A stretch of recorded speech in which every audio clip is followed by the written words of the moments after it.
Okay, so this is a clip of me trying to zoom in on a bird feeder for a minute and a half.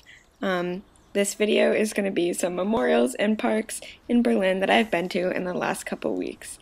The first one I went to is the Peter Eisenman Memorial to the Murdered Jews of Europe, which has an information center underground and the actual memorial above ground, which is thousands of columns of different heights on this huge grid in the center of Berlin. It's pretty impressive to walk through.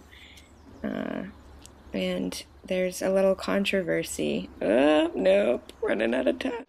This room of the information center of the Eisenman Memorial stuck with me the most.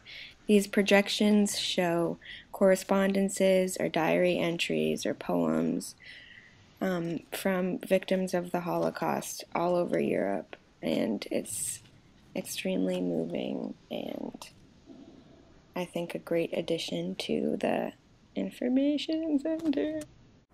Okay, now you get to see a lot of clips of me walking through the Eisenman Memorial with very shaky camera angles, so I apologize for that. But it's a nice walk, and obviously there's a little controversy about this memorial being like played around with by the public. People sit on the shorter columns and sunbathe or have lunch out here, which a lot of people find disrespectful. But obviously people still play around in here, and graffiti at night in the summer, it becomes a huge place to party. On the other side of that, how can you keep a public away from a memorial that was made to be seen by the public? My first walk through, I kind of wanted to get lost in the memorial just to see what it would be like to be surrounded by these stela, as they call them, that represent a huge history of loss and trauma and genocide. But it's surprisingly hard to get lost because the columns are so organized on a grid that you can see out to the street from any aisle you're walking down. Another problem people have with this memorial is that they find that it lacks a personal experience or storytelling aspect, but the information center underneath does a pretty good job of personal storytelling. Either way, the debate continues today, and I don't know if I've picked a side yet. Here's a short walk through Tiergarten.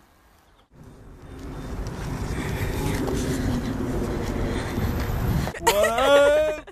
Next, we went to the memorial for the Sinti and Roma persecuted under National Socialism, which we entered at our own risk.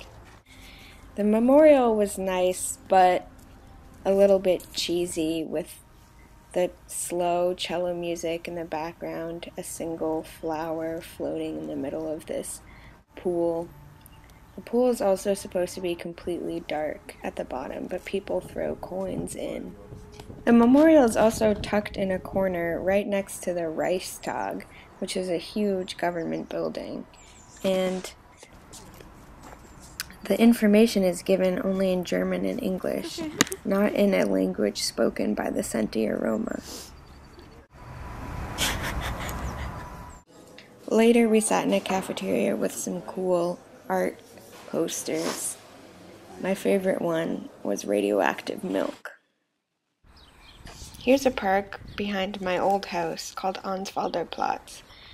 This giant bowl fountain that you see right here was commissioned by the Weimar Republic and was supposed to go somewhere else, but was too heavy for the ground at the other place, so they decided to put it here in Arnswalder Platz instead.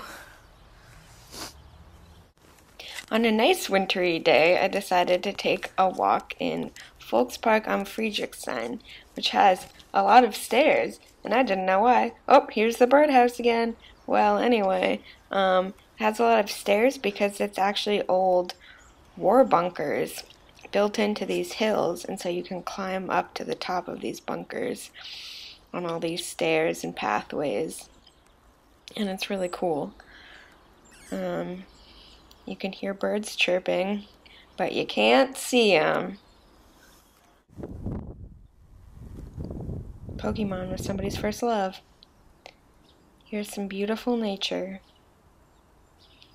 I should say something else about this old bunker, but I can't remember anything. Oh, and here is a World Freedom Bell that I found that's also in the park. It's housed in an Asian sort of thing. Here's a cold-looking bear. Berlin. Here's some art. Balls. More art.